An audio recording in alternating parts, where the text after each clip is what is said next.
Now, I thought I'd put that puzzle to bed, but as often happens, there are sometimes very clever, sometimes intuitive ways of solving these problems. This one I would never have dreamed up in a million years. I found it by doing a search on the internet.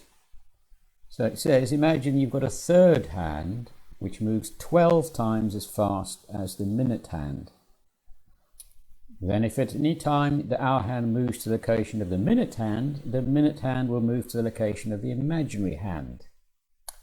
Therefore, our task is to find the number of times during the day when the hour hand and the imaginary hand are on top of each other and the minute hand is not.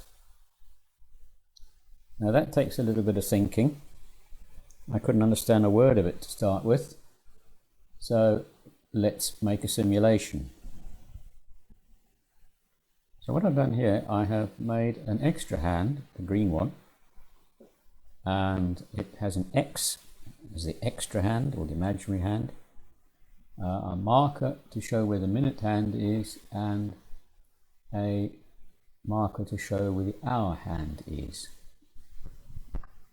So the solution there said that if you move the hour hand to the position of the minute hand, then the minute hand will move round to the position of the imaginary hand.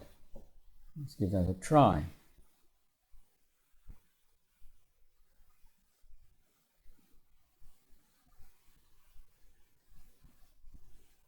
A little bit too far.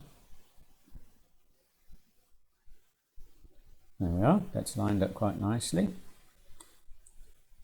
Bingo. Well, let's take that a step further now. Let's take the green and put a marker for the green there. The minute is where? Down here. And the hour is now in this point. So let's try that. Hour hand round to red. Red should go round to green.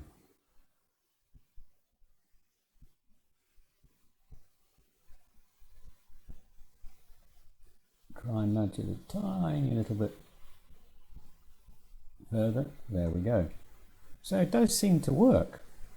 You can just choose random points. Let's just do that. So green to there. Hours and minutes. So now hour to the red position.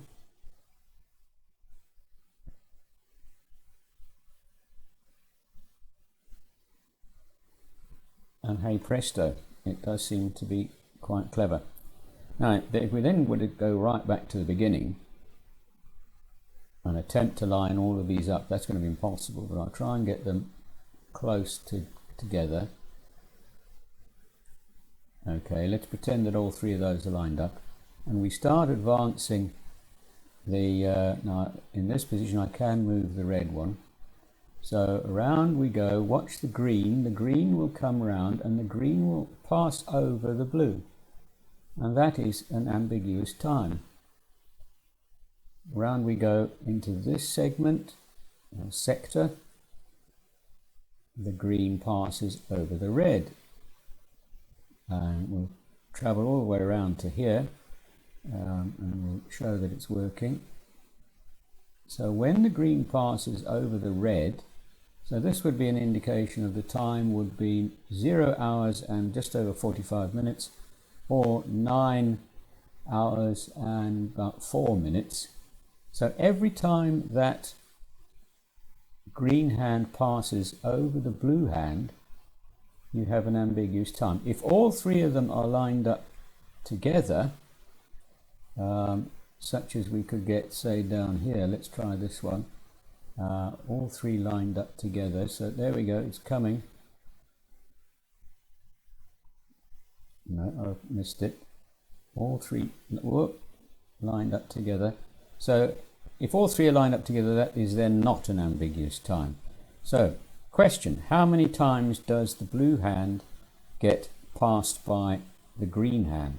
And clearly that's 144.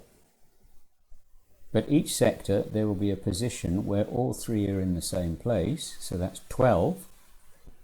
So subtract 12 from 144, 132. So in theory, this can be done in your head, but I certainly don't think I could have thought up this solution in 1,000 years.